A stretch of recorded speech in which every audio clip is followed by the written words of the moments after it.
uppercut, leave you laid out on the floor. Try to duck and roll, hit and miss, now you counting stars. Should've practiced more, should've hit the mask, get out there more. Claim that you're the best. You gotta show me, son. Actions over words, baby boy. Is you real or what? Talking way too much, world come. Back sports, talking way too much, world come. Back sports, talking way too much, world come. Back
What's good, everyone? Hey, I'm short on time because dudes want to copy strike me and stuff.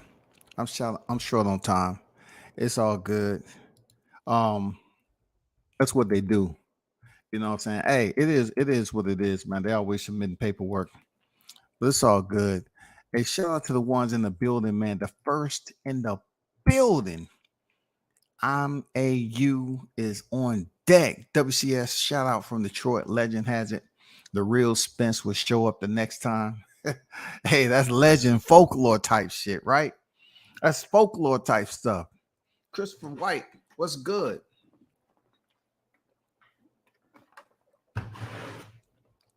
Salute to you. Salute WCS, good morning. Big Blunts and Boxing on deck, what's good? Salute. Mr. Gumbo, aka Hot Grease, salute WCS, my big bro. Salute to you, Gumbo. Mr. Sucker Free on deck. Good morning, everyone. It's Tuesday. My bad for the slow creep on the entry. You know, I got a strike on my shit for whatever reason. I have to look more into it, but it comes with the territory, dog. Look, hey. It comes with the territory, man.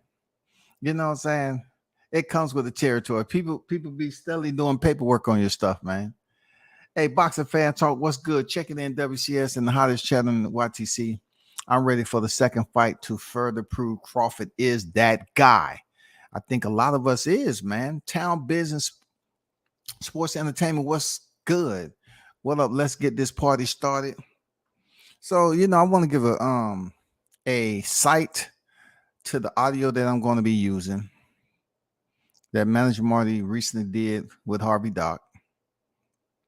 And I'm not going to go into grave detail about, you know, my details on what I think, but I do know in the aftermath of this fight, there's still individuals that are reeling in disappointment and heartache because their fighter, Errol Spence Jr., came up short. So let's get down to it, y'all. let's really get down to it as to when the interview pretty much bleeds over to Terence Crawford and Errol Spence situation. Now, I'm going to get back to what my sentiments are, but this is the site manager Marty video he did on Harvey Dock, and it's not going to be anything hard pressed detail because it's a simple interview. You know what I'm saying? It's a simple interview. But let's get down to it. Spence last Saturday night live on pay-per-view. And first of all, I want to commend Harvey Dock, a referee that has over 300 fights, and his career spanned back to 2004 all the way to the current. You know what I'm saying? All the way to the current. So I do want to commend and salute Harvey Dock, man. I think he's one of the best refs in the game.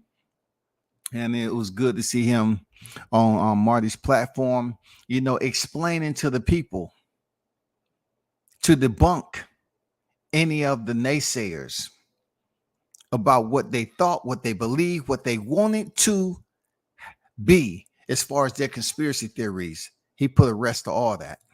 Of course, we know from round one all the way up until you stopped the fight. It was a brutal fight. And Errol Spence took a lot of punishment. But before I get to that, speaking of punishment, let's talk about the ringside position. Of course, we know, the audience may not know, but I can catch them up to speed a little later. But the ringside position is licensed through the commission. And you had a conversation with the ringside position, and it might have been, I think, before round 4.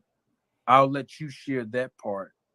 Some people may have criticized you at the fight, and I was there live, and I did mention this to you before, because the fans who were there watching live at the arena did not realize why so early. Usually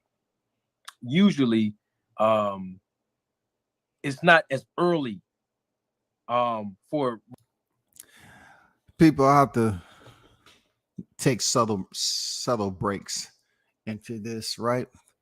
Okay, this is what I can tell you for a absolute fact, that no one, even media, you know, no one, no matter how many fights that you cover, first of all, when we cover fights as media, I'm talking about the frontliners, we're not going to a fight to check and see who's talking to the physician at all.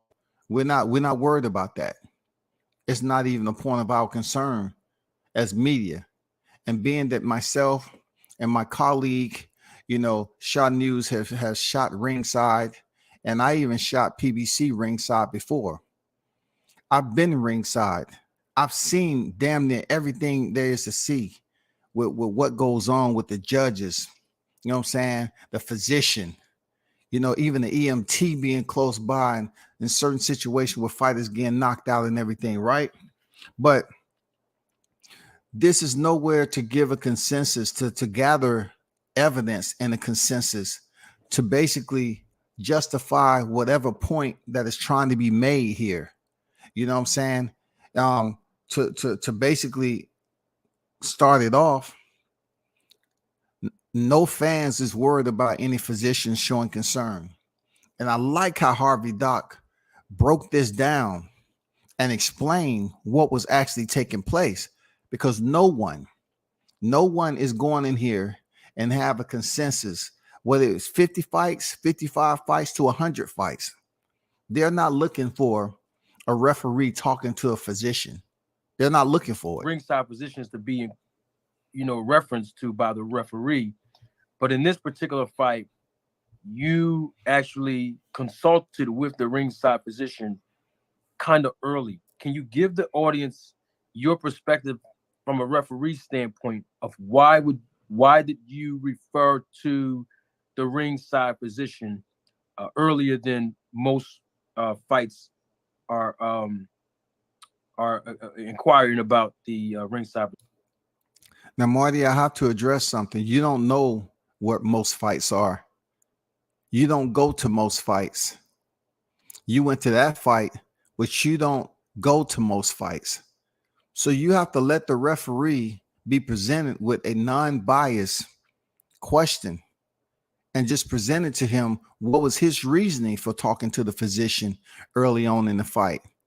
Because you're absolutely wrong in trying to say, this is my consensus to give to my listeners about most fights. You don't attend most fights, man. Position. Sure, absolutely. And for me, it has nothing to do with how early the bout is. It's Did you hear? He said it doesn't hear. Harvey Dock said it doesn't matter how early the bout is. So that pretty much is debunking stage one of trying to determine and question and trying to find details about avenues of approach to the destruction and demolition that happened July 29th. See, the hottest chat in the game is always about education. And this is no different. We have to let the listeners know that we're not all about the injection of what we want people to believe that we know. When you say most fights, you know what I'm saying? Most fights. No, it's not any particular time. And it wasn't early. You know, Harvey Dock explains this. It wasn't no earlier than any other time. You know what I'm saying? You just chose to pay attention to this one because you're trying to figure out any way possible. all based on the punishment that the boxer's taken. And although I knew that Spence early in the fight still had his senses about him, I was getting slightly concerned with the amount of clean punches he was taking, and that was happening from perhaps the second round on.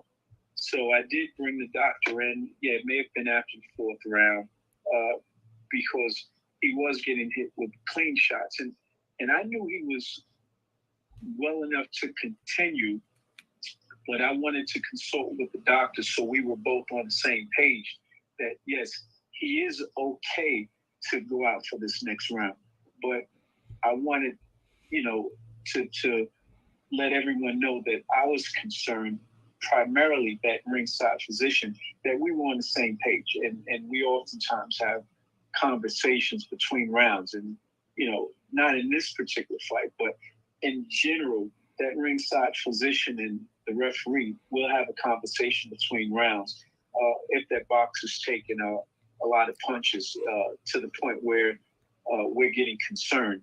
And I was getting concerned, and I wanted to get the doctor's perspective, how he felt about it. And early on in the bout, we both agreed that at that point in time, when I called him in the first time, that Spence was okay. And as long as we knew that he was okay, we both felt okay in allowing him to continue. Okay, great perspective. So the normality for referee Harvey Dock, with over 300 professional bouts since 2004, was that his concern was that Spence was taking clean shots.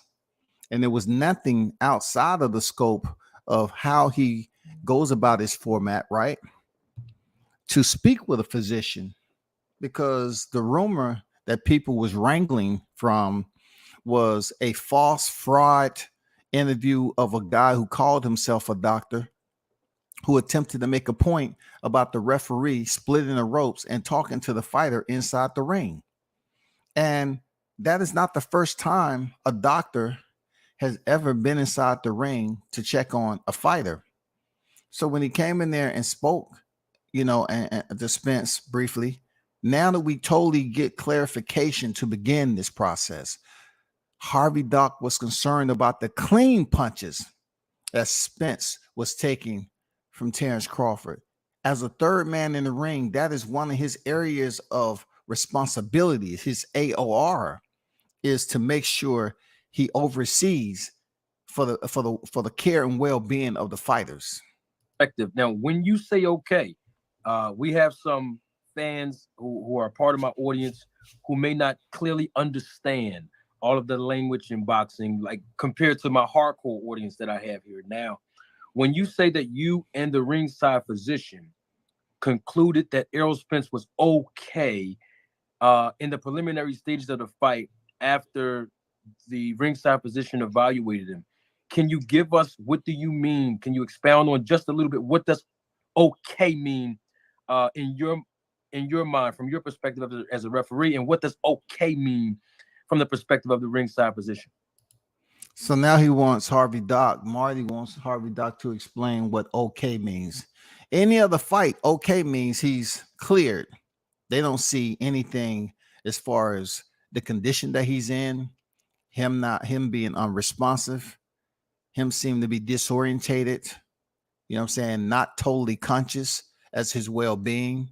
The doctors usually ask them, where you at? You know what I'm saying? What year is it? They ask you telltale signs to see if you're okay. That's what they do. They ask you certain questions. I don't know, and I'm not going to sit up here and say that every physician asks the same questions, but I can assume, as long as I've been watching boxing, that the referee has gotten the word from the physician that the physician say, okay, he's fine, due to the test of questions that he asked the fighter.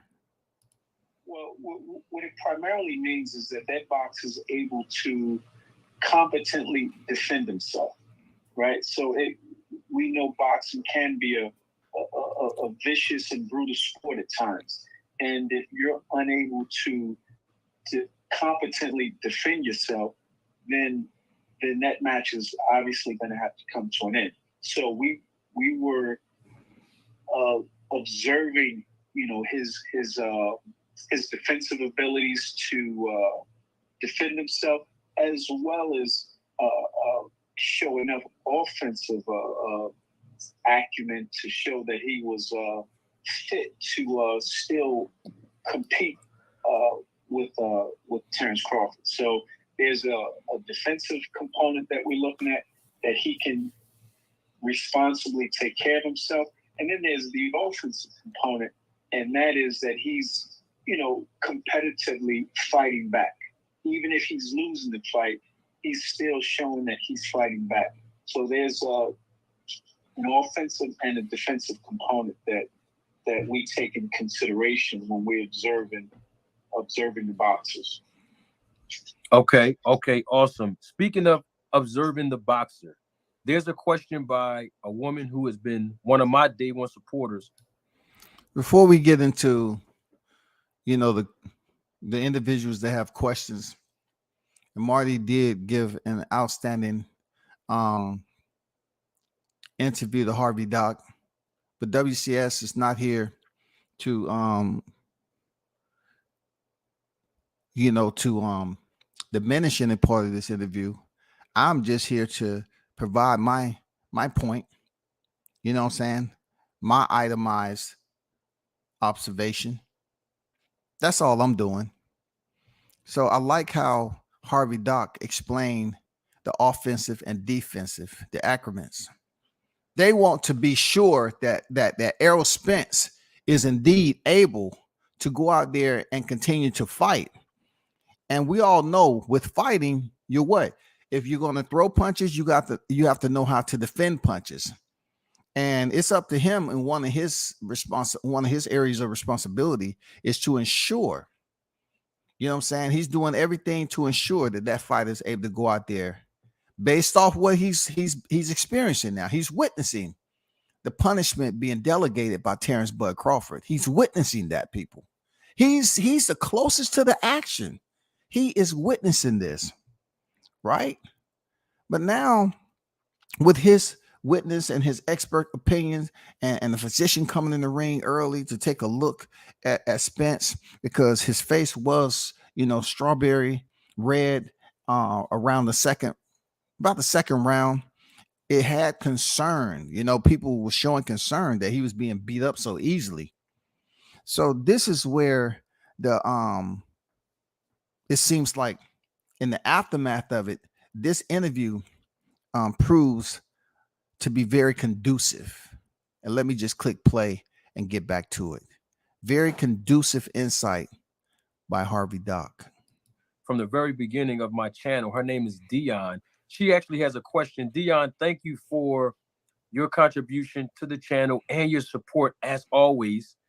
Dion said, Spence's eyes appeared very glassy and weak upon entry into the ring. Mr. Harvey, did you observe or notice any abnormalities? And if so, how do you address issues like this when you do notice a sick fighter? So the question is, did you observe or notice any abnormalities in Errol Spence? I want to clarify something from those who are outside looking in. I mean, we can basically look at a fighter depending on how we feel about that fighter while we're looking at them, while we're staring, you know what I'm saying, while we're gazing at them. We can come up with a whole lot of scenarios. A fighter's eyes looking glassy and weak. I really don't know how that combination works out. You know, somebody had weak eyes. Have y'all ever heard about that? Weak eyes? I don't know. Glassy, yes. Weak, no. He said, upon entry into the ring, did you observe or notice any abnormalities? Abnormalities is what? So if a person has droopy eyes, we're used to seeing them have droopy eyes, right? Is that an abnormality? No, that's just their appearance, in my opinion. You know what I'm saying? Do we have to blink a certain times a second to keep our eyes lubricated? Yes, it's humanistically the way the physical anatomy works. We have to keep our eyes like that. You know, do fighters come out to the ring with Vaseline on their face? Yes, all the time. That's to basically pretty much help, you know, in certain areas of punches that's being landed, and to kind of keep their fighter healthy enough so they won't cut that easy, so them punches can slip off, so to speak. You know what I'm saying? Unless they head on like Terence Crawford's jab was. It goes on to say, and if so, how do you address issues like this when you notice a sick fighter? Now, listen, sick fighter is a reach. I really don't know what a sick fighter means. I thought a sick fighter was somewhat like an ailment, not something that's dealing with physical aesthetics on how, you know, even though when some people are sick, they can look a certain way. But we're talking about unqualified people that's pretty much saying sick is based off a look that a fighter is about to go into battle, and just a speck, just someone's two eyes are saying, oh, no, they're sick. So is he sick, or do he look like he have an abnormality? Abnormality, or is he sick? Well, not necessarily abnormalities, but I can tell you the boxers go through an extensive medical pre-fight exam with the local physicians before they're allowed to compete. So it wouldn't be my... Harvey Dock said the fighters go through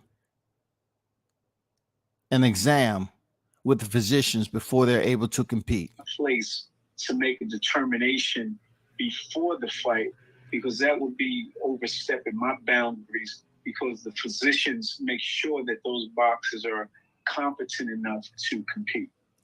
So pretty much Harvey Dock says that's not his AOR. They already been cleared by physicians to enter the ring and compete. They've already been cleared by physicians to enter the ring and compete. So who is Harvey Dock, the referee, the third man in the ring, to say, oh man, his eye, it just looked a little bit glossy than usual? No, they've been cleared by physicians prior to. Cleared. So Harvey Dock is telling you all that his area of responsibility is not to sit up here and become Dr. Harvey Dock without the paperwork. That is not one of his areas of responsibilities as a referee. So if once they're in that ring, once they enter that ring, that means they've been given the stamp of approval from that physician, from that state. So yeah, once he's in there, then I have to take, I assume the responsibility once that bell rings. But prior to that bell ringing, that boxer has been evaluated through and through by that state's physician. That fighter has been evaluated through and through by what? That state's physician. That state's physician evaluated what? Through and through. Attentively. Through and through by that state's physician. Okay, absolutely correct. Now, speaking of observation, you mentioned the words pre and fight in the same sentence, pre-fight. Most fans know this, but like I said, I have an audience that may not understand this because they don't know all the intricacies of boxing, like my hardcore audience. You use the words pre-fight. Let's include the word instructions in that. Pre-fight instructions.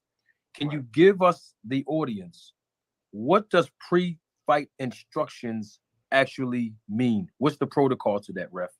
So pre-fight instructions is when you go into the dressing room before the fight and you speak to the boxers and you're telling them what you expect of them. So you're giving them a condensed version of the rules that they're required to follow once they get in there. And it's more or less your opportunity to present yourself to that boxer. They know who you are, and you let them know what you expect of them. And basically what you expect of them is to follow the rules. And if they're not going to follow the rules, then, you're going to have to take action as the competent guy in charge in that ring. So, yeah, we go to the dressing room before the fight.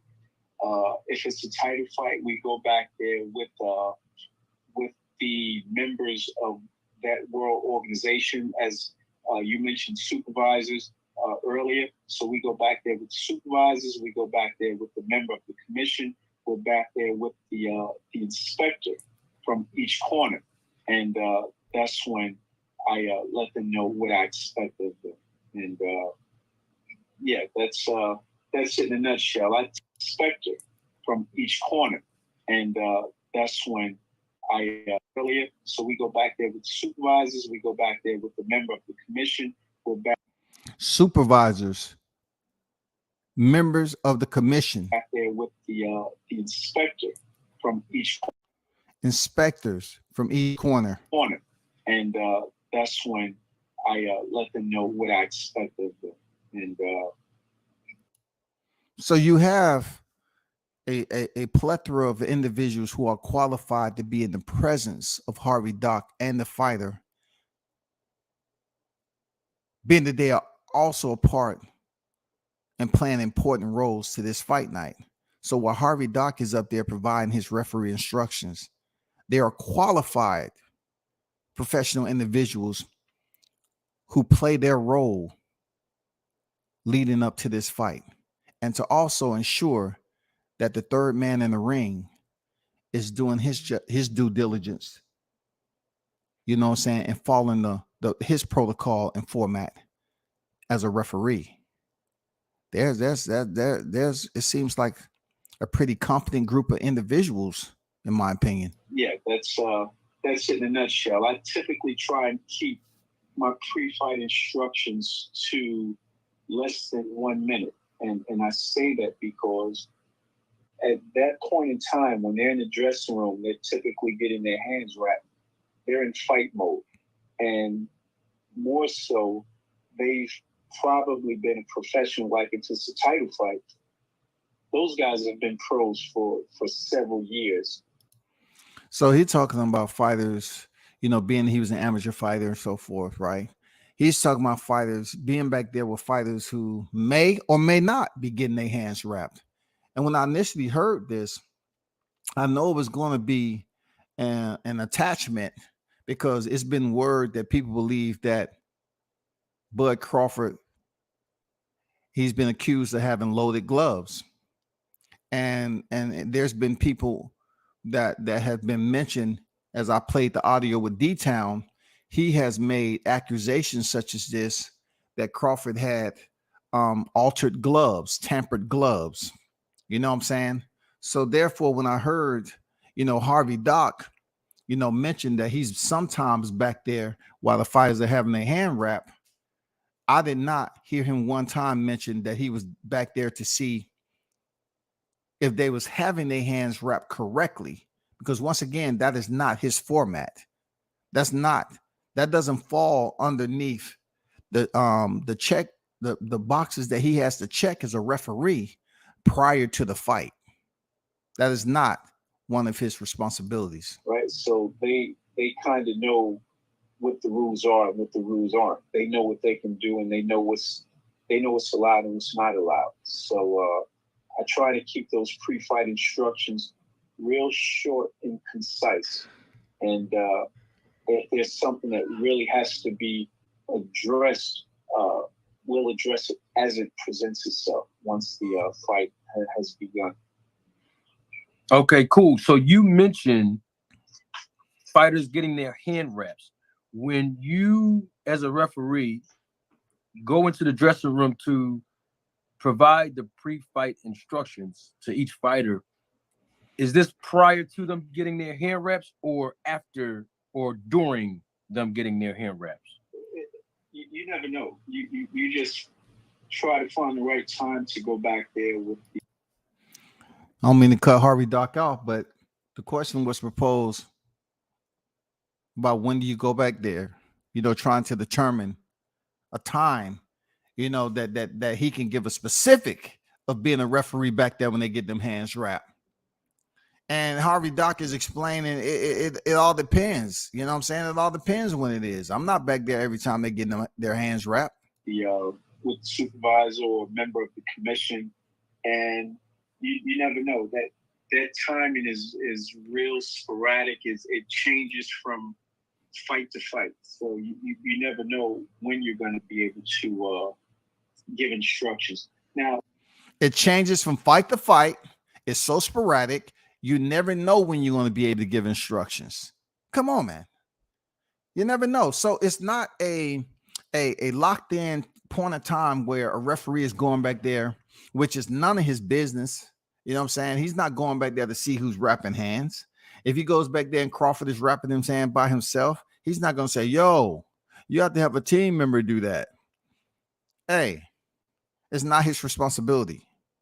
Let's say at a smaller show, at a smaller venue, we oftentimes will bring all the boxes into a room together, and one official will give a general instructional format to all the fighters at one time.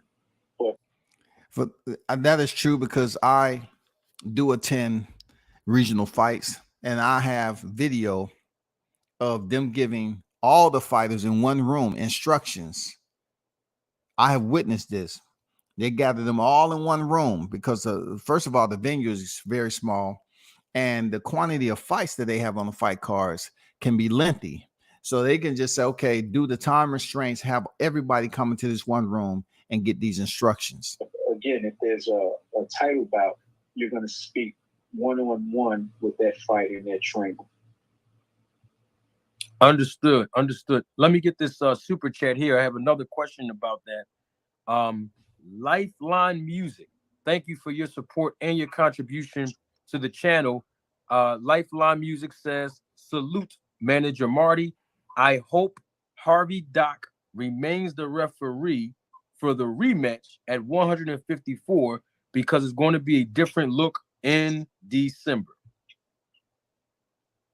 We shall see.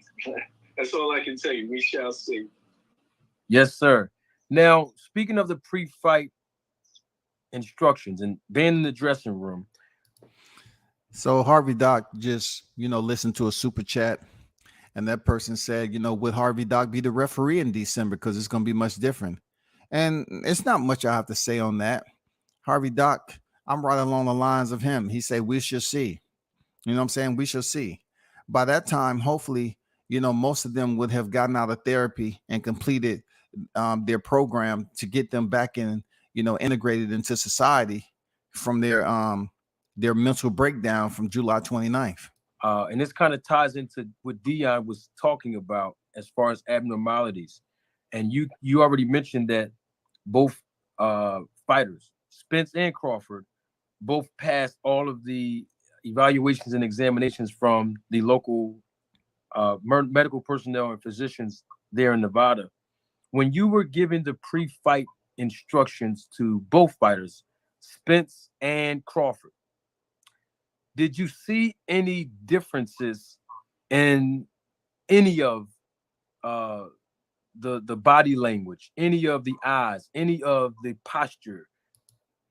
So now this is Marty revisiting a question that was proposed on a super chat when a person talking about eyes look glassy and weak, right? That's what they put on the super chat, right? And that they look sick or whatever the case may be. Now to revisit the same area of subject, you know what I'm saying, and ask the referee Harvey Dock, the esteemed referee Harvey Dock, who gave you a honest answer earlier. You revisit and ask in both fighters, did you see anything different? So it's only one fighter where people have been pinpointing who eyes look a certain way for some apparent reason, and that has been Errol Spence.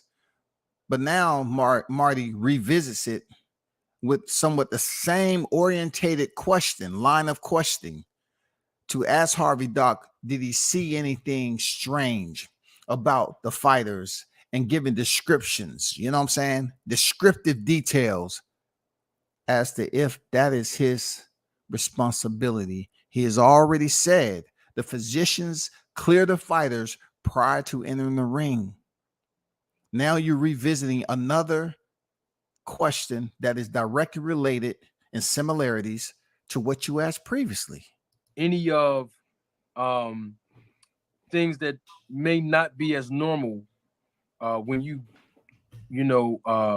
provide pre-fight instructions to world-class level professional champions in a fight of this magnitude with your experience? This is a very, very loaded question. Now he wants for Harvey Dock to pretty much highlight if he's seen any abnormalities. Listen to what I'm saying now, people. He wants Harvey Dock, that's supposed to be a person that he's known for a while, to highlight abnormalities that he's seen. And if Harvey Dock was to agree that he's seen any abnormalities, then there would be a whole nother web that was spun to say, well, speaking of those abnormalities, do you think those abnormalities would have hindered a certain fighter? Let's just say Errol Spence. Do you think he would have been 100% to enter the ring with those abnormalities? And then Harvey Dock possibly would have said, well, like I mentioned earlier, the physicians give them a full, the check throughout what they have to do, their bulletized lineup of examination, what they have to take care of. They cleared these fighters to fight that night. So regardless of what abnormalities I saw, right? Check this out. Regardless of what abnormalities I saw, that has nothing to do with my responsibilities. And then Marty, per se, would have said, well, we did talk about earlier about the ring physician speaking with the fighter and the clean punches that you've seen.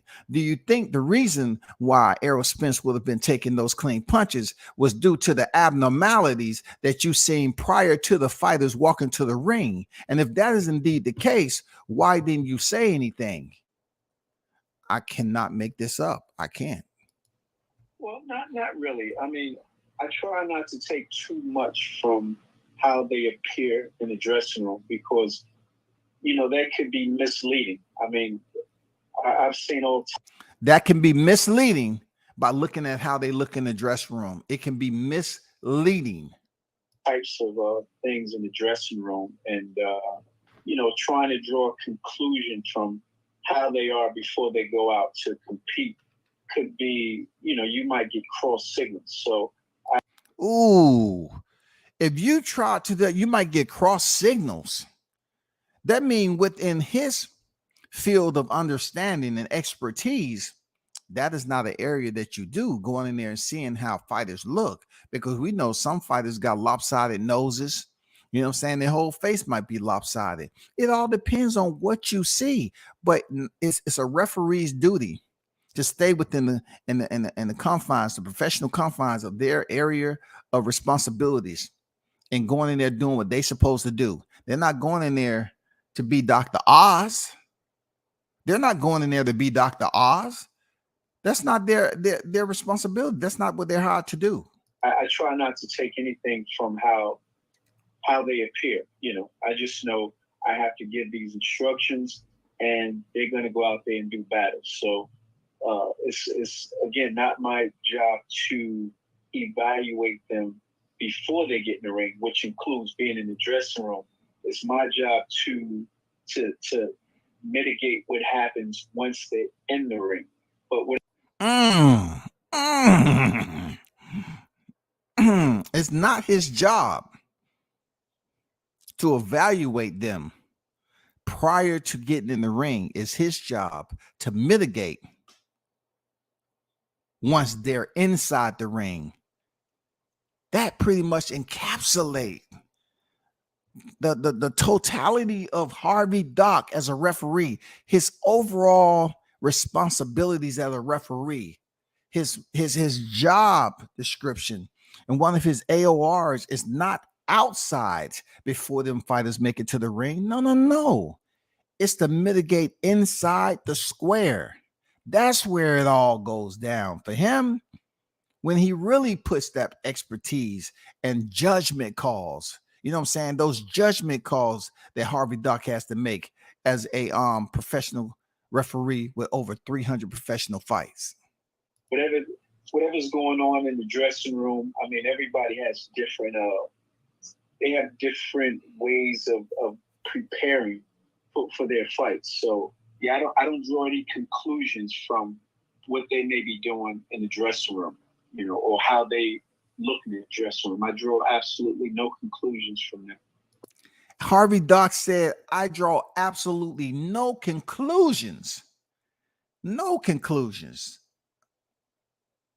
I've seen it all. I draw no conclusions from the dressing room. That's not what I do. My responsibility is to mitigate inside the four corners dominion, which is the ring. Got you. Let me give a special shout out to my guy, the Real Marlo TV. Salute to my guy, Real Marlo TV, live and living color here. I would comment on this guy because he's another person, but I'm not going to take away or distract away from Harvey Dock's time on this interview with Marty. So Harvey, when the fight was actually happening, salute to my guy also, BBO Boxing. I see you. When the fight was actually happening, and I'm talking about the fight between Spence and Crawford, we talked about the ringside position. The ringside position usually stands on the apron to evaluate fighters. So one thing I will pinpoint about what Marty just said, he's saying that the ringside position usually, first it was believe, now it's usually. Believe, usually. He believed earlier something, but now he's believed to stand on the apron. The apron is outside the ropes, the outer exterior of the ring. Okay? Usually, per whatever criteria he's basing this off of, and whatever fights that he's attended, usually, right? Like the doctors have been seen several times inside the ring. The physicians, they have came inside the ring, but for his period of instructions, he's saying usually they're on the apron. Usually, typically, we've seen this in boxing, but this was the first time that I saw, and first time. It's not specifically saying it's been the only time throughout the sport, but this is the first time that he's seen it. So I would have rather, like, for the education of my listeners, I would have loved to hear, well, how many fights have you actually seen? You know You know what I'm saying? How many fights are we talking about that you've seen the physician on the apron? And you say this is your first time seeing a doctor in the ring? Now I need some average. I need out of 12 months, 365 days a year. I need to know that boxing, you know, we need, because my listeners, the hottest chat in the game, I need for them to know that I'm telling you right now that boxing is an annual sport. So you can have fights that goes on, you know, all throughout the year. Okay. So during that time, you may have physicians. I've seen physicians come in through the ring. It was no specification for clarification as to what are we talking about? What level? Are we talking about boxing in general? Are we talking about regional, lower tier, the mid-tier boxing to the highest tier promotions? Because I've seen doctors go in the ring, physicians go in the ring and talk to a fighter. So I'm not really knowing how you're gathering the criteria as far as a physician splitting the ropes from the apron inside the ring to speak to the fighter. What numbers are you going off of due to an annual calendar year? Maybe it wasn't the first time I saw it, and I'm just thinking that because I haven't seen it in a while, but I was like, wow, this is the first time I saw, and most fans, first time they've seen a ringside physician step inside of the ring. Absolutely not. See, one thing that I want to be perfectly clear, because I also want to educate my audience too, right? And I always try to educate them in a way to, first of all, respect the fact that I know I have adults in the chat, right? And then I know there's adults in the chat that's going to hold me to my words and what I say. I don't need extra clarification for that. But what is clear is when people are wording things, when I cannot speak for my chat, I cannot speak for people who I don't know. People is not an identity. People is just a community. I don't know internal to that community who those individuals are unless I'm speaking about a specific group of people. Now, boxing is broad. Marty, you're speaking about fans, and fans are who again? What specific fans are you talking about? You have a habit of saying people and fans and you know, like this phantom consensus that you're supposed to draw conclusions to make your point. That is not the way we do it here. And you're old enough to know that. You're smart. Marty, you're smart. Come on now, right? You got to be smart to be in the business. So you can't say, oh, it's fans that haven't seen it. How do you know? It's people that go to fights every week that was in that arena. Every week. So you have a habit of saying, grouping people together that you have no idea who they were. It's a phantom group of individuals that you choose to bring along with making your point to draw a conclusion. That is not good, man. That is absolutely not correct. Ring. And I'm talking about before the fight was called off by you. The ringside position was in the ring, and he was evaluating Errol Spence. He concluded, of course, that he couldn't continue to fight. But that was the first time I actually saw a ringside position getting inside the ring, standing face to face with a fighter. Is that because both of you were more concerned than you were in the earlier rounds? So let it be clear. I mean, we're on this YTC type of roadway. And it's a lot that goes on this media traffic, right? So it's up to me to kind of direct some of that. Not so much be a crossing guard, you know what I'm saying? But to just kind of give an overview on certain things. If Marty says the first time he ever seen a physician step through the ropes and approach or address a fighter in that nature, then all I'm saying is maybe the amount of fights that you attend is very minute, minuscule. You know what I'm saying? Maybe the quantity of fights or volume that you need to go to further educate your audience per the intricacies. Maybe you need to have more experience on site, so that little small details that you may be concerned about with other fighters, you'll be able to give numbers, like solid numbers. Hey, within this year, I've been to a total of 23 fights. In those 23 fights, the physician have came up to the ring apron 15 of those times. He came up to the ring apron and he stayed outside the ropes. He did not enter. And then the remaining portion of that 23 was physicians who split the ropes and came into and talked to the fighter face to face. Now we have numbers based off something that you can, provide to us as evidence that you've been attending enough fights, so you won't get on your platform in educating your listeners to say, this is my first time in Vegas. No, it was your first time seeing this, period.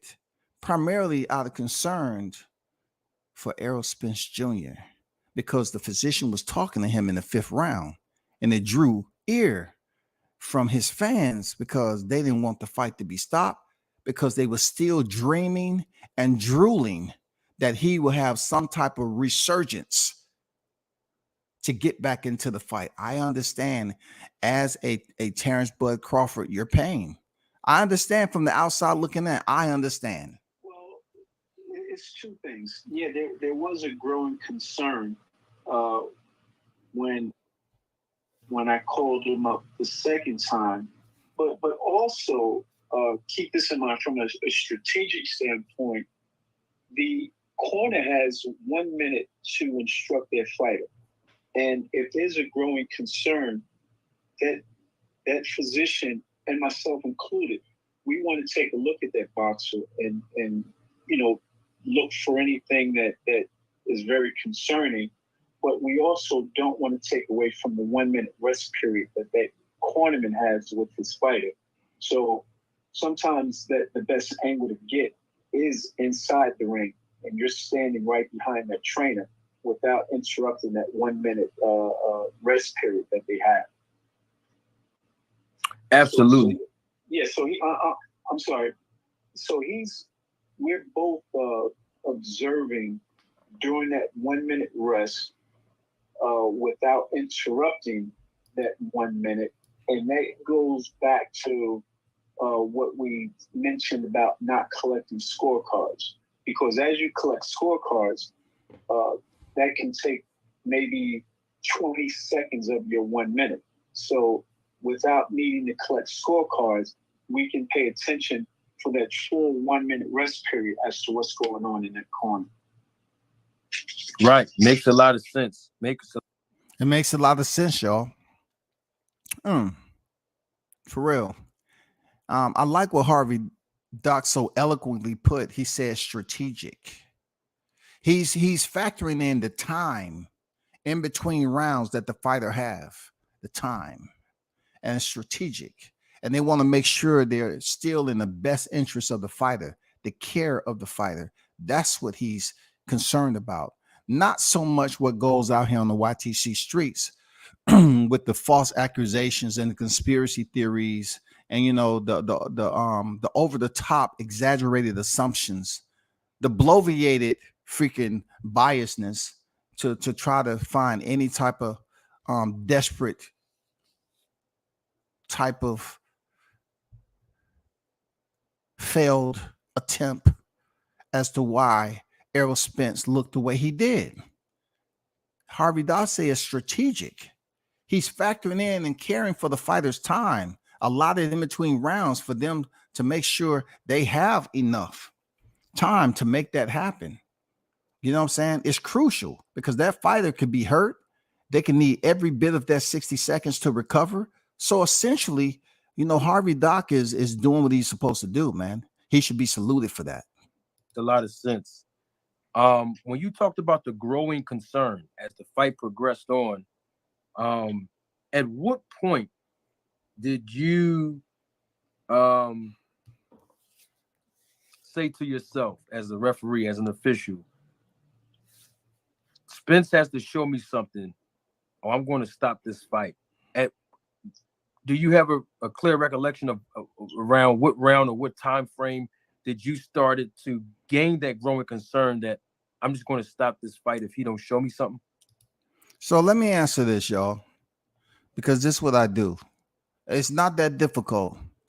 Early in this interview, he pretty much said that he was concerned that Spence was taking straight linear shots. He was taking, in other words, CLEAN, clean shots. Clean shot is not so much dealing with the sanitation part of, making sure Terence Crawford gloves are clean and Errol Spence face is clean. No, clean per se, in a euphemism or whatever the name is, it deals with solid contact. You know what I'm saying? Accuracy of the punches landing on Spence, whether it's a clean shot to the body or a clean shot to the head. In this particular scenario, I'm assuming, not speaking for Harvey Dock, that he was talking about he was taking clean shots up top. So once again, revisit it. Later on in the interview, he wants to know, when did Harvey Dock deem that Errol Spence, far as showing concern that he could no longer compete in the fight? That's an interesting question, and I'll tell you why. Sometimes that's one of the more difficult decisions as officials that we have to make, is when to stop the fight. So sometimes you can see that the inevitable is approaching. And I think I started to feel that somewhere around the 5th or 6th round.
He got dropped a couple of times in round 7, but each time he got knocked down, he popped right up. I don't think I ever reached a count of maybe 4 before he was up. So that's always a clear indication that physically he's still able to compete. You watch his balance, you watch his his mannerisms. He clarified earlier when he was summarizing this in his mind, per his expertise as a professional ref for 300 plus fights to his credit and portfolio since 2008. He felt the 56th round was a time that it drew concern. So as we move forward in this, it brings into question for him stopping the fight, because that was what Marty wanted to know. When did he feel a deemed necessary in the fight for him to come to a conclusion to stop the fight? Right? It don't have to be in those exact words, but we're right around the summary, right? So 56th round, this is where, when the physician came in and split the ropes for the first time, Marty seen any physician go in there and talk to a fighter inside the ring, per what he witnessed. But for Harvey Dock, not so much. It wasn't anything new. Let's continue. And that second knockdown in round 7, although he did pop right up, I think, to answer your question, I had real concerns on that second knockdown, and that was just because of the accumulation of punches, and I thought I would have to keep. I knew I gave him a short leash in my mind coming out from round 8 because I didn't want him to take any unnecessary punishment. He said the second knockdown in round 7, it gave him concern, the second knockdown. But he's going to explain to you all pretty much why he allowed it to continue. You know what I'm saying? But the second knockdown in the 7 was his concern, and he was going to keep him on a short leash going into the 8th. But listen to what he has to say, though. Knowing that he had already absorbed a certain amount of punishment. But he's a warrior, man. I mean, these guys are, you know, they don't get to where they are by accident. So he fought his heart out, man. He hung in there. He fought back in round 8, and, you know, he couldn't get out of round 9. But again, to answer your question, yeah, I had serious concerns in round 7, but those thoughts were probably initially set on in about round 5. He had. Did you hear that? He gave you his concerns.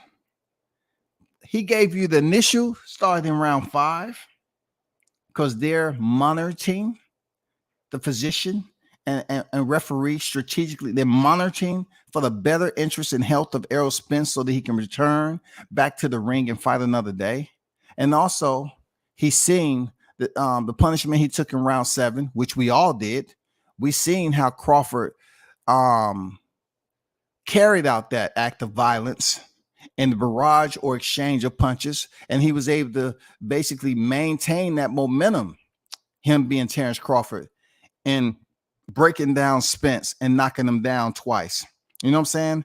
I believe if I'm not too far off, I believe that round was graded on the unofficial scorecards and the official scorecards as a 10-7 round. Okay, 10-7.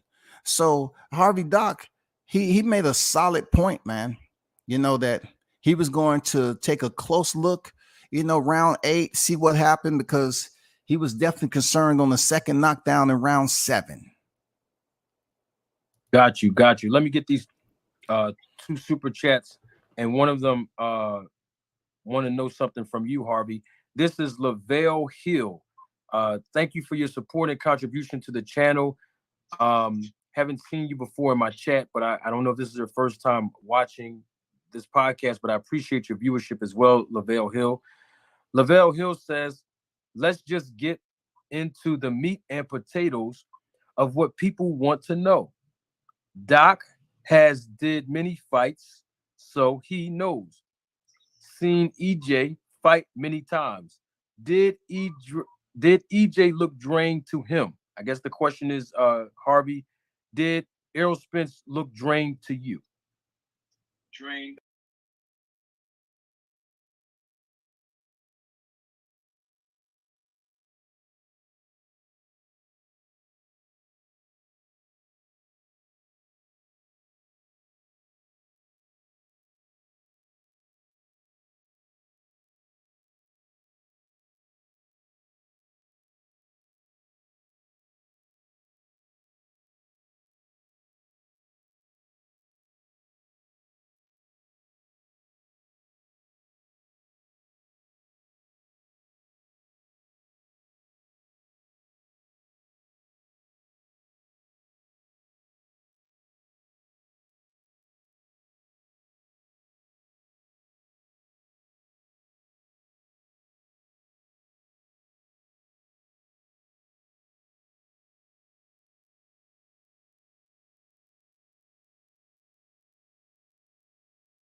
No, not at all. I didn't think he looked drained. I mean, but again, that's not what I'm really observing. So I'm not looking at whether the boxer is drained or not. That's more so up to that physician when he's getting So let me clarify something. And my fault for the audio. It wasn't me. But anyway, let me clarify something. When that person asked to get to the meat and potatoes, right? He is anxiously trying to find any plate to nibble off of. Any plate. You know what I'm saying? They feel that it's an entree that they're missing when it comes to this discussion. It's an entree. It's an entree of a need to know. I'm anxious to know. Is there anything we can nibble off of substance? You know what I'm saying? Of nutritional value when it comes to trying to find the out for Errol Spence. And look, when we look at what he just said, let me let you hear that again, because it's very important for, once again, a referee of over 300 plus fights in this square since 2004 as a ref to the current. And here you are. I'm gonna give this guy benefit of the doubt that he may have came into this interview late, or he's been here the whole time. But Harvey Dock had simply explained what his AORs are. What is his grid square of responsibilities? And one of them is not outside the ring. So we know the corner has four. I mean, the ring has four corners. So therefore, we know he is there to mitigate and look out for the best interests of the fighter. So let's go back to what he said. Before the bout. So like I said, watching this podcast, but did EJ look drained to him? I guess the question is, Harvey, did Errol Spence look drained to you? Drained? No, not at all. I didn't think he looked drained. I mean, but again, that's not what I'm really observing. So I'm not looking at whether the boxer is drained or not. That's more so up to that physician when he's getting examined before the bout. So like I said earlier, once he's in that ring, I know he's been given a clean bill of health by our physician. So yeah, it's not my job to determine if he looks drained or not, or how healthy he looks or doesn't. And I'll give you an example. Another fight I had before this esteemed referee Harvey Dock gets into his next. Once again, it is not his responsibility to look at a fighter and see if he's weight drained or not. They are checked out by qualified physicians.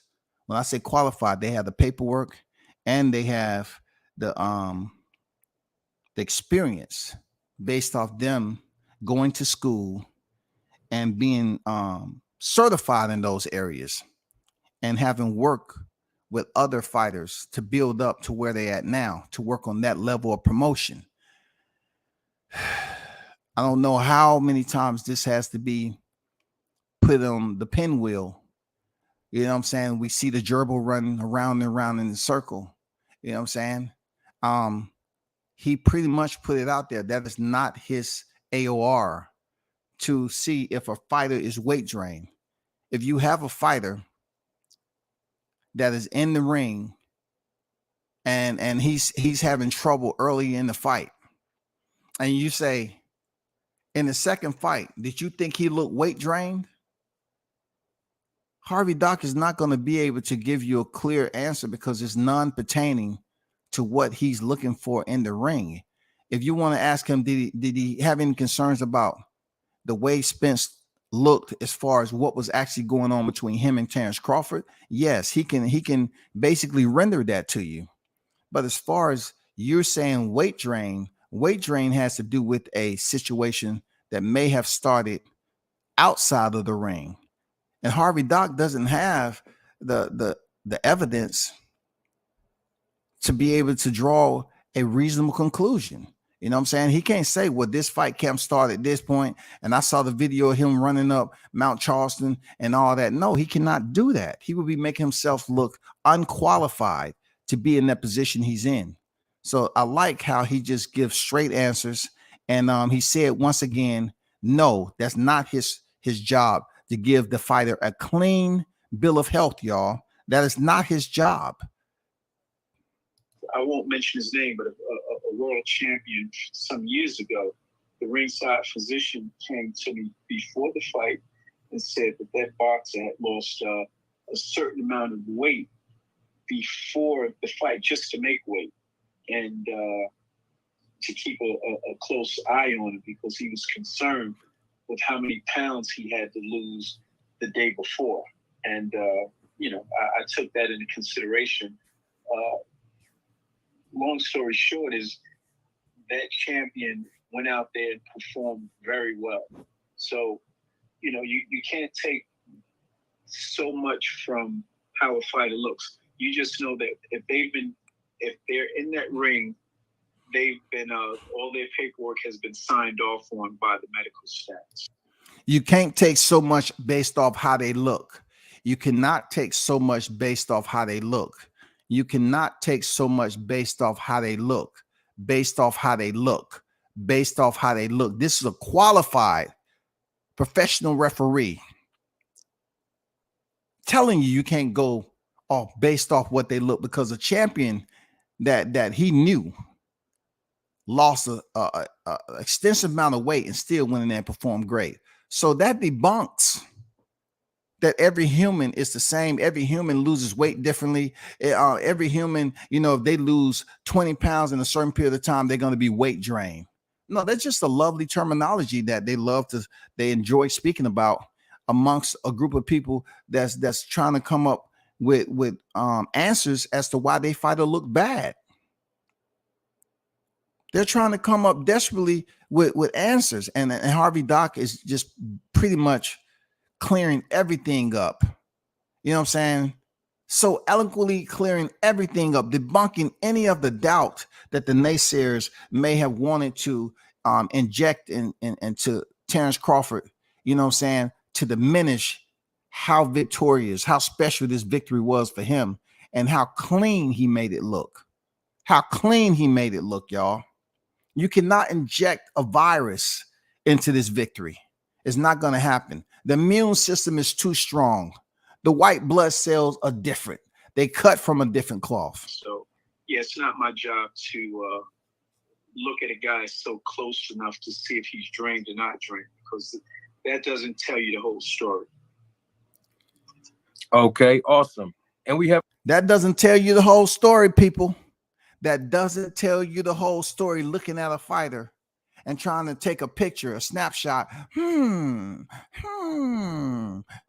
That doesn't do it. Harvey Dock said it doesn't. No.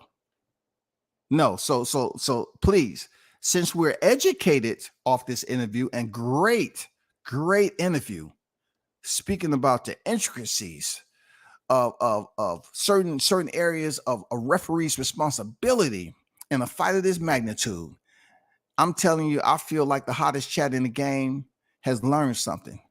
And you know what? When I get to the conclusion of this, I'm going to hand out some bag lunches. For real, I feel like giving back to the community. Have another super chat by B. Francis. Thank you for your contribution and your support to the channel.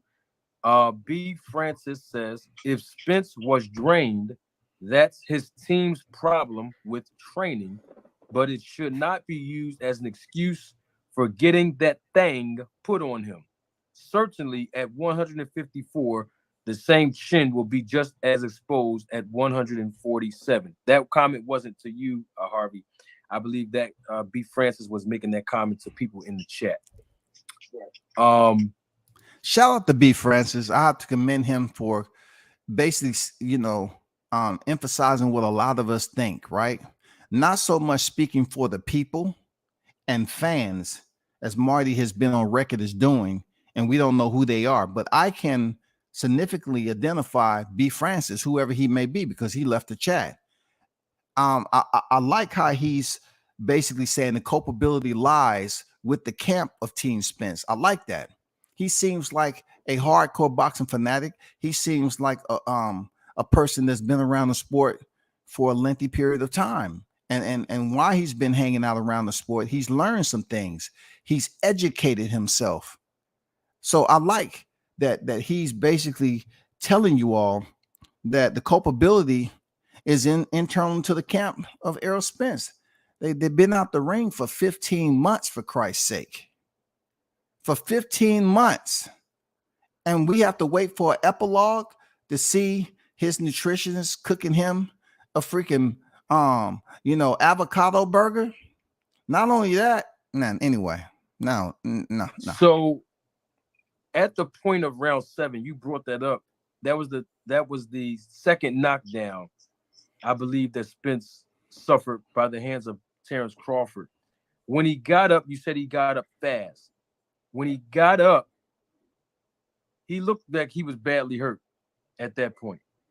And at that point, you mentioned in round 5, you already had those growing concerns leading up to the knockdown in round 7. Right. To highlight Gregory Quarterbaum's question, which he asked earlier through the super chat, why, in that sense, from a referee's perspective and your own personal perspective, in round 7, why didn't you stop the fight then? Do you check this out? I thought we was past this.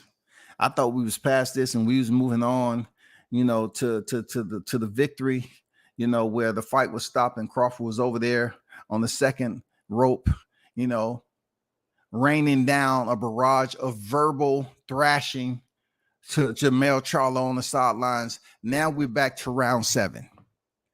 You know what I'm saying? Because he said he was going to keep a close leash, a short leash on Errol Spence heading into round 8, due to the amount of punishment that he took in round 7, knowing that the fight was stopped in round 9.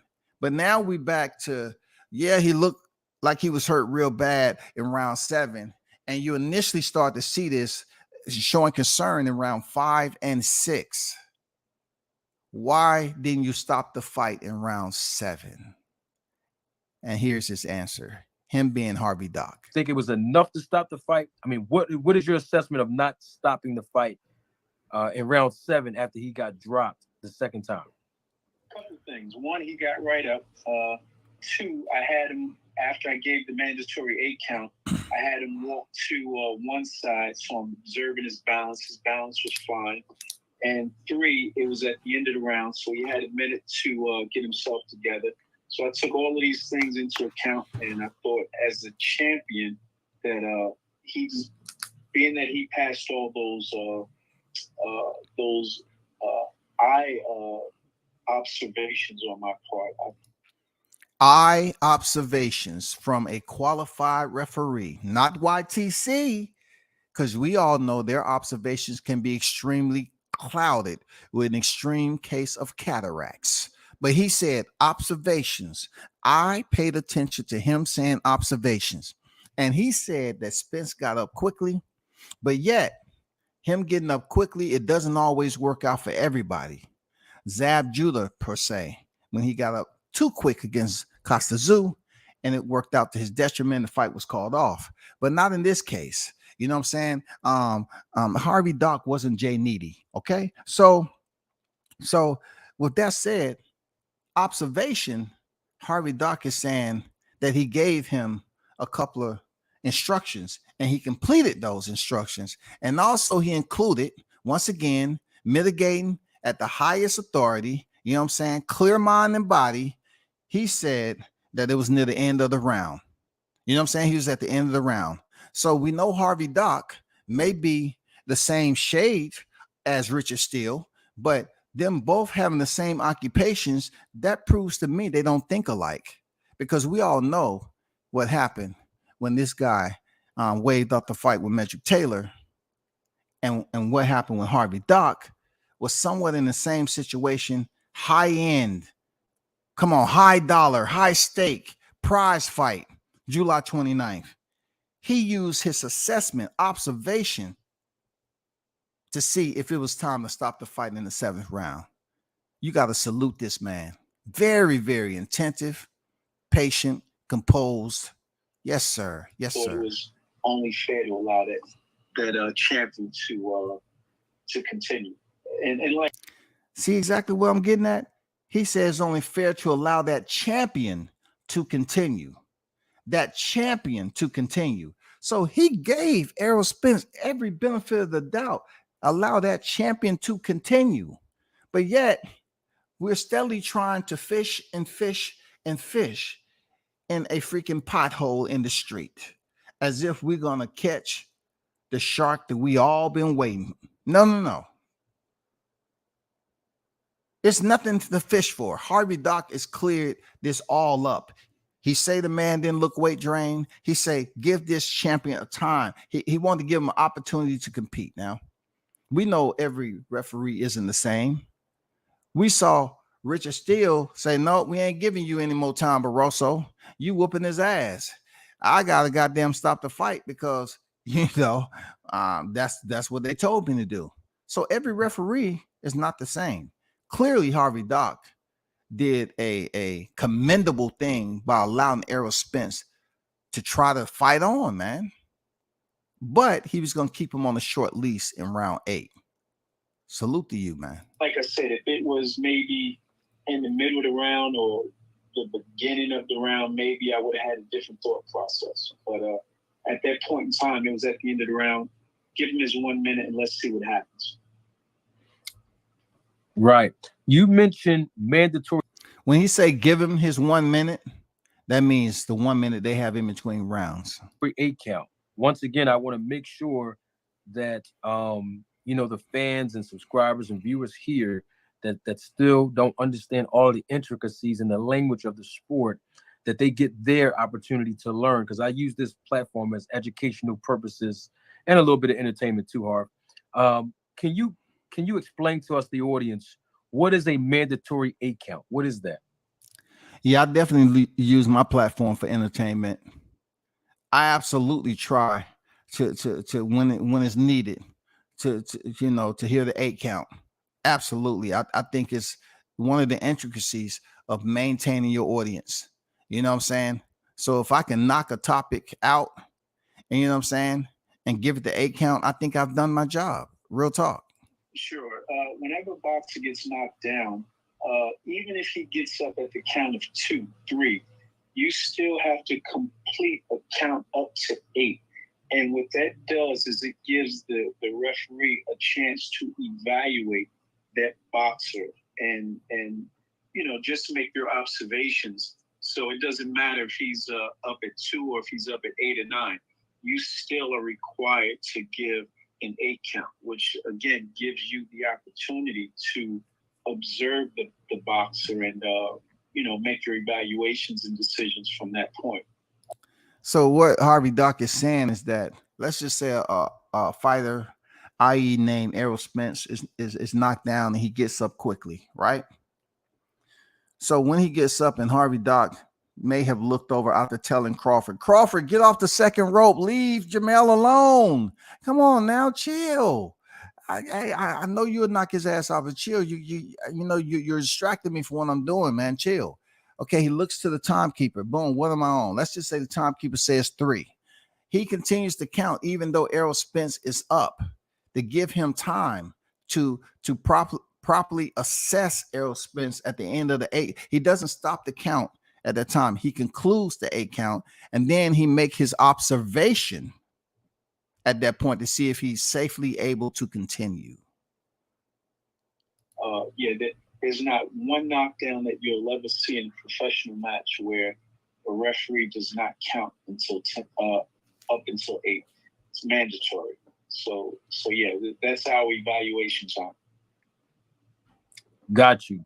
When you did decide to stop the fight, Terence Crawford was landing a barrage of punches. Right. That's fact. That's absolutely fact, Marty. A barrage. Belt fired. Fully automatic. were you trying to see if Spence was going to defend himself, or were you trying to make sure he didn't fall to the ground? What was your perspective the few seconds before you stood in the middle and you waved the fight off? You know what?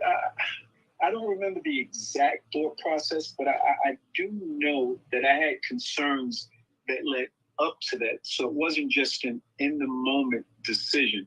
That was... Thank you, Harvey Dock. Harvey said it wasn't an in-the-moment decision. It was concerns leading all the way up, a compilation of concerns, a compiled compilation. Compiled is the same thing. You know what I'm saying? He had those early on in the 5th and 6th round, all the way up to the point of stopping the fight. You know what I'm saying? Those was registered concerns that he has observed. So he cataloged them all the way up to that fight where Crawford turned it on in the 9th. A decision that had building blocks that sort of manifested itself at that point in time. But the thought processes and building blocks in my mind had started a couple rounds earlier. And sometimes you just have to find that right moment, you know, where he's no longer fighting back and he's no longer defending himself, you know. No longer fighting back, no longer defending himself, no longer fighting back, no longer defending himself. That is essentially extremely important, man. No longer fighting, no longer defending himself. Was Errol Spence in the 9th round fighting back and defending himself when Crawford was absolutely in his facial structure with both the left and right hand, and also he was sitting down on all his punches. He was throwing those punches like the debt collector, like he was a part of collecting debt. And this debt was the debt that Errol Spence has said he was going to break him like Kunta. So Terence Crawford at that point in time, he pretty much wanted to, you know, seeking Errol Spence cash that check. He said, when I turn up, you turn up. You know what I'm saying? When I wild out, you wild out. You wild out, I wild out. You know, let's see, can you break me like Kunta right now? This is the perfect time. We all warmed up together. Can you break me like Kunta, please? And by that time, Errol Spence said, I ain't speak no English. No, I ain't no habla Spanish. No English. Because it could have been a round that went by and he was mainly surviving, you know, and, you know, it was just sometimes knowing that, okay, this is the point in time where he's no longer defending himself. So it has something to do with that. Again, I don't remember the exact thought process that was in my mind at that very moment, point in time, but I do know that the thought processes were there before it got to that final point. Yeah. And you spoke on the growing concerns from round 5, correct? Correct. I mean, what are you asking, Marty? You keep going back to round 5, the growing concerns. How's this? I don't know where you at right now. It seems like you're trying to derive more questioning. Like he's already told you where the concerns started. He told you, you know, throughout. You ask about the physician coming into the ring. He told you about strategically and what he was considering, why he had the physician, you know, take a look at that. You know what I'm saying? Allotting Errol Spence the amount of time and keeping an eye on that to round 7. Why he didn't stop it in a round where he's, you know, Bud Crawford scored a 10-7 round and Errol Spence took it, you know, that type of punishment. He told you. He got right up. He followed and completed his instructions. And plus, it was near the end of the round. You know what I'm saying? So since we know that, then he said he also was going to keep him on a short leash heading to round 8. He goes in the 8th round, and you know that's what Crawford, he didn't let off the gas, but he was less active because we know Team Crawford get active. He was less active in the 8th round. And then he became activated You know what I'm saying? In the 9th round, not so much the Jerry curl activation, but activation as far as the aggressiveness of it. Growing concerns, round 5. If the rematch does happen, even if it doesn't happen in December, like people think, will you be the referee in the rematch if it happens in Las Vegas? Yeah, that's totally up to each commission decides who the officials are. That being the referee, the judges, the ringside physicians, the inspectors. That is totally beyond my control. That's totally up to the state commission. So whichever state a bout is taking place in, that state's commission will determine who the officials are for that bout. Got you. I'm looking at the chat and people are talking about the corners throwing in the towel. I know this has nothing to do solely on you as the referee, but if a corner throw in the towel, what is the protocol for the referee after seeing a towel thrown in the ring? Or is it that the towel cannot be thrown in the ring in certain states? Can you elaborate on that for us? Yeah. Yes. Most states, if not all, I don't want to say all, and I'm not 100% sure, but I know I just use the word most because I'm not sure about every state. But most states do not acknowledge the throwing in of the towel. That's an older rule that is no longer accepted again by most states. So with the cornerman no, which we reiterate during the pre-fight instructions, is not to throw the towel in. They're there to get the attention of the inspector in their corner, and that corner, that inspector will come up on the ring apron and notify the official that the cornerman wants the bout stopped. And that rule change is primarily because anyone can throw a towel into the ring. It could be somebody sitting ringside that has nothing to do with the two combatants. And see, and that's a good change. It's a very, very, I like that change because that is true. Anybody can throw in a towel. Anybody. If the towel would have came in on that fateful night at the T-Mobile massacre, the aerosexuals would have claimed that the towel was thrown in from a Bud supporter or somebody from Team Crawford, or somebody from Team Crawford has paid off that individual who they cannot identify to throw in the towel in the 7th round. When Harvey Dock said, hey, pretty much he did all my instructions. Why is somebody throwing in the towel? Get that out of here. You know what I'm saying? I'm glad that changed because, you know, it would have been another conspiracy theory as to who threw in the towel. You know what I'm saying? It would have been all bad. They can just throw a towel in the ring. So to alleviate any confusion, the cornerman notifies the inspector, and the inspector notifies the rest. Understood. Well, I'll tell you what. I said this to you privately. I will say it to you live in living color right here on this platform. You did a wonderful job, a great job. In the last fight that you refereed, I'm talking about Spence versus Crawford. You've done a great job in all the fights that I've seen you ref, but I was specifically talking about the Spence versus Crawford fight. You did a wonderful job. I appreciate the contributions that you have made.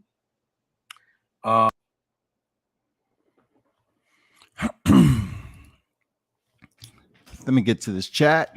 Shout out to the hottest chat in the game, and thanks for your patience. You know what I'm saying? Once again, it's a lot of people that comment in the chat. So I'm definitely going to go to the ones who left the super chat first. Absolutely.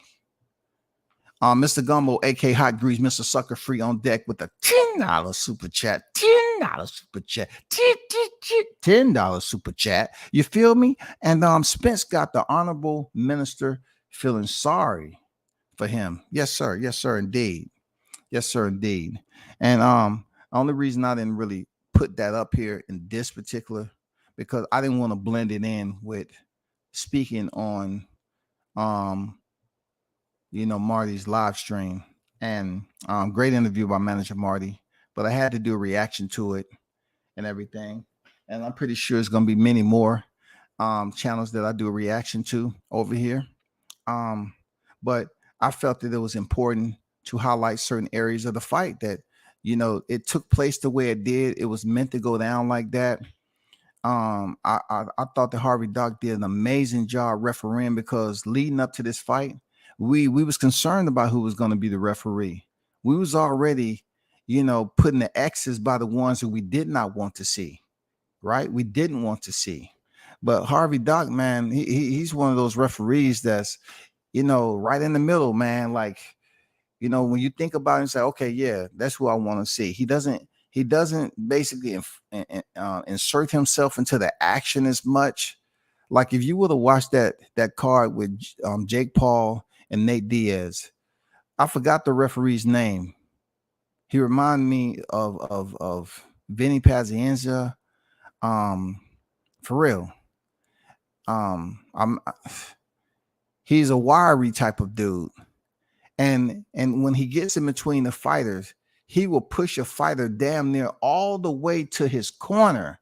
And then the other fighter, being his arms is only so long, he would go there and push that other fighter damn near to their corner and then call fight. He really injects himself. Harvey Dock doesn't do that. And plus, you can see that he's very informative with his transmission of information to educate the listeners. But I will say this about the YTC: as much as Harvey Dock did educate y'all on the fight, I'm talking about those who are outside this chat. He did educate us on certain areas of the fight that people may be concerned about. But I think the concern is more so individuals not dealing with the results. You're unwilling to deal with the results. I get it. You're feeling some type of way about the results. I have to explain to you and let you be aware that just nothing you can do. It's nothing. You cannot change the results. It's done. Both fighters went in there and fought. I gave Spence his credit. I say, man, Spence is fought better than I thought he did. He showed toughness. He fought. Man, Spence was beat the fuck up. And you know why I had to give Spence his credit? Because we sit up here and highlight Mexican fighters for putting in this same effort. And they go through life and limb, bloodied all to be damned. And we said, that's the warrior spirit we've been looking for. The Mexican spirit, the green, white, and red. That's what we look for Mexican style fight. You know what I'm saying? But yet, a fighter like Spence get beat up like this, and it really makes us look bad. You know, I'm talking about black fighters, because the Mexican fighters may be bleeding in the second round. Nobody's saying a motherfucking thing. You know what I'm saying? Because that's what they used to make. Mexican style fighter, the heart, the grit, the determination, the courage, the honor. But yet Spence, his face is red, and black fight fans goes up here and start talking about, oh, it had to be loaded gloves. It make us look weak.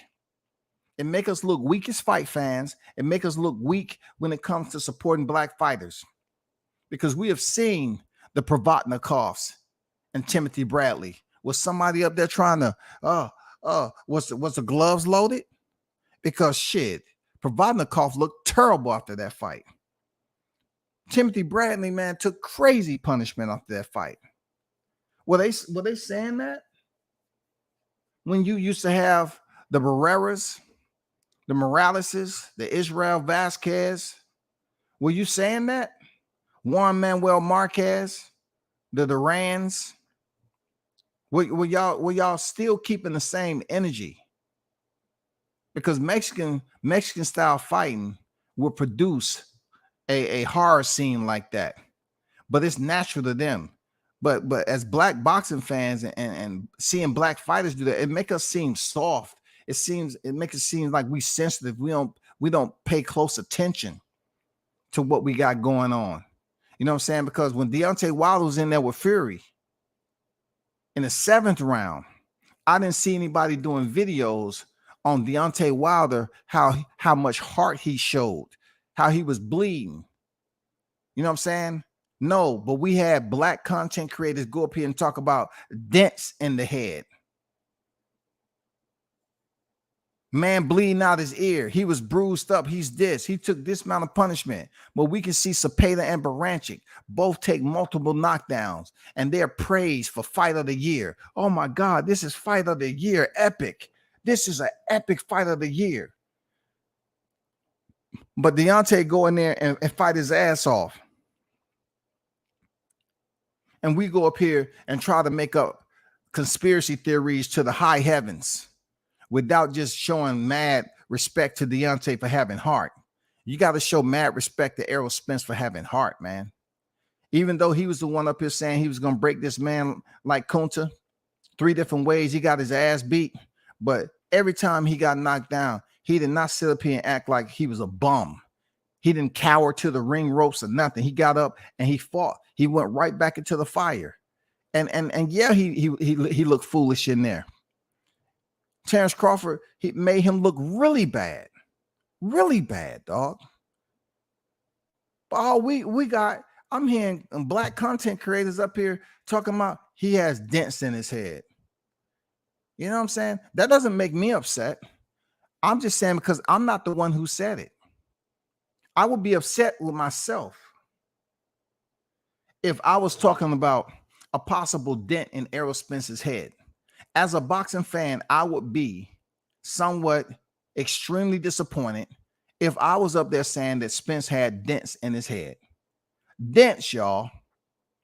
I would rather those individuals who was talking about indentations in a fighter's skull, right?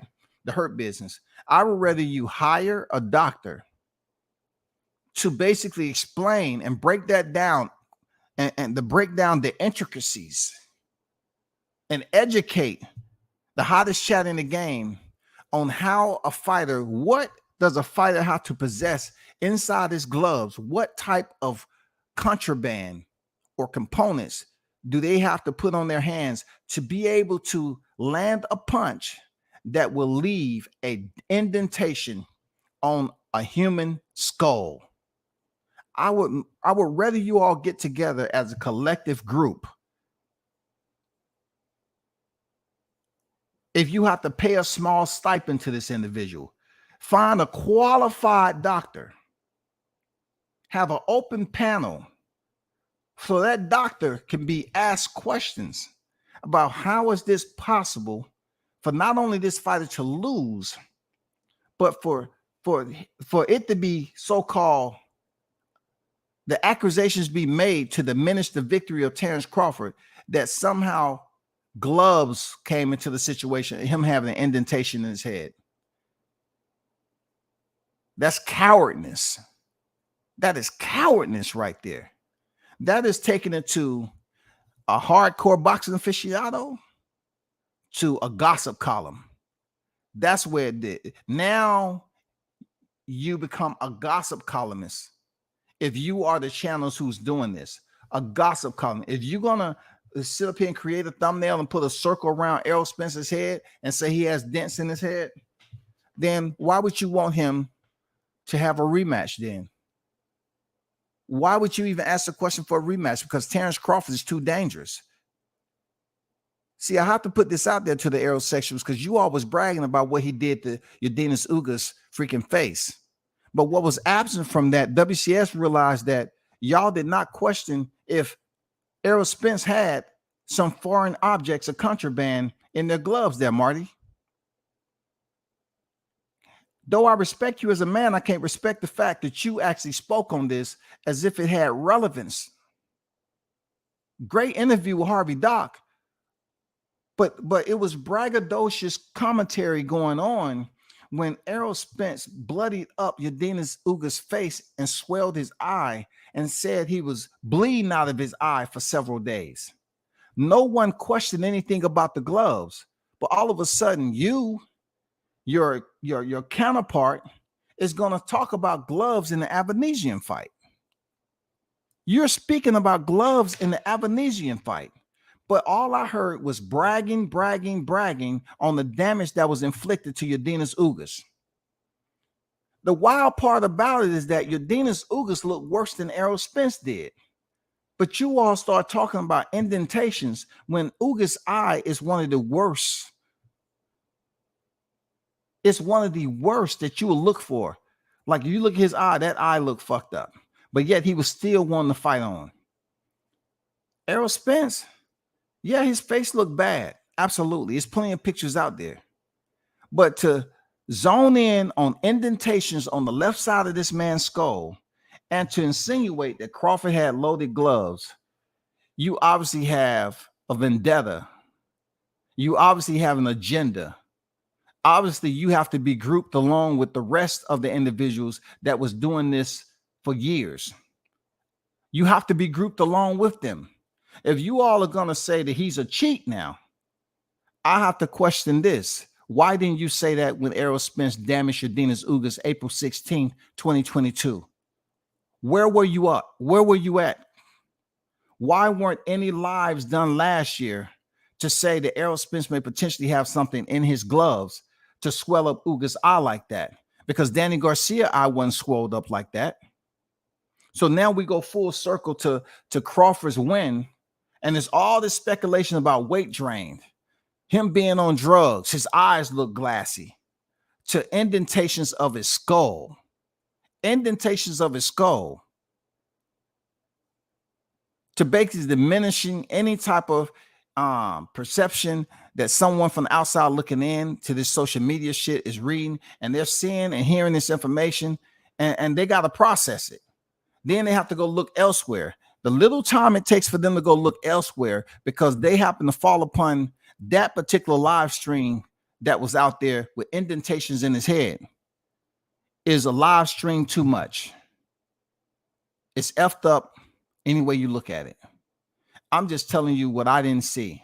I didn't see the sense of urgency of you all saying that about what he did. It was like, oh, he's breaking ribs. He's putting people in the hospital. He's swelling up eyes. So it was cool when Errol Spence did it, but it was a problem when Crawford did it. It was cool when Errol Spence swelled up Ugas' eye, but it was a problem when Terence Crawford beat the brakes off Spence. It was a problem. That's all I gotta say. Real talk. I'm not gonna spend too much time on it. That's all I gotta say on that. Y'all already know what it is. Be very, very careful, y'all. They trying to say this man had loaded gloves and everything. For you, it's a lot of shit I'll talk about a fighter. But I'm not gonna. Not one time did I say I thought something was in Spence's gloves when he swelled up Ugas' eye. But to hear in an undisputed fight, to hear people assume and make false accusations and lies that Crawford gloves were potentially loaded, and to see that Derrick James wanted to try to examine that glove because he himself did not have belief that Crawford possessed what he possessed. He too found out the hard way. You know what I'm saying? He too went through the nightmare and continued to relive it in his head because he was squeezing the gloves of Crawford. He wanted to know if something was in there. Man, old man, rumble, young man, rumble. Look what you done did to these people.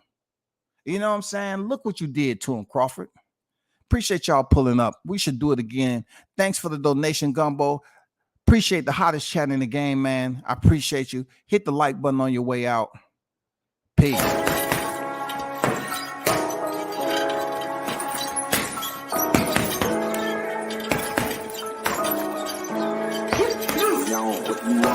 Left jab, uppercut, leave you laid out on the floor. Try to duck and roll, hit and miss. Now you counting stars. Should've practiced more. Should've hit the mask, get out there more. Claim that you're the best. You gotta show me, son. Actions over words, baby boy. Is you real or what? Talking way too much, world come. Back sports, talking way too much, world come. Back sports, talking way too much, world come. Back sports.